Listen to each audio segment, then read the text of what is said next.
Big boss Marathi season 6 मधून आज करण आणि आयुष घराबाहेर गेले.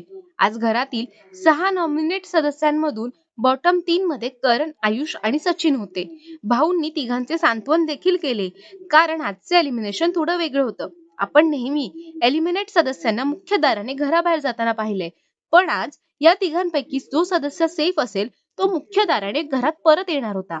यासाठी या तिघांना बेडरूम मधील एका डोर मधून घराबाहेर येण्यासाठी सांगितले आणि एलिमिनेशनच्या आधीच तिघांना भेटण्याची संधी सर्व सदस्यांना दिली. सर्व सदस्यांनी सचिन, करण आणि आयुषला मिठी मारली. प्राजक्ता करणला मिठी मारून रडत होती, पण सागर यांनी या तिघांना भेटण्यास नकार दिला. ते म्हणाले की आता घराबाहेरच भेटूया.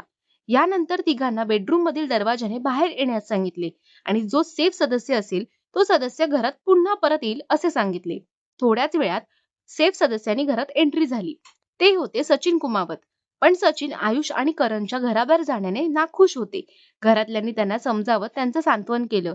रितेश भाऊंनी करण आणि आयुष यांच्या आतापर्यंतच्या बिग बॉस मधील वाटचालीचं कौतुक केलं.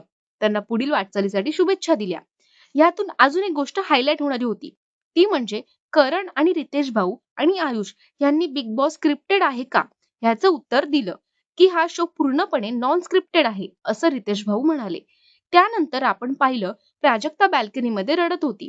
त्यानंतर सचिन त्यांच्या जवळ गेले असता प्राजक्ता आणि त्यांच्यात बोलणं झालं, की आपल्यातील 2 जण आता घराबाहेर गेलेत.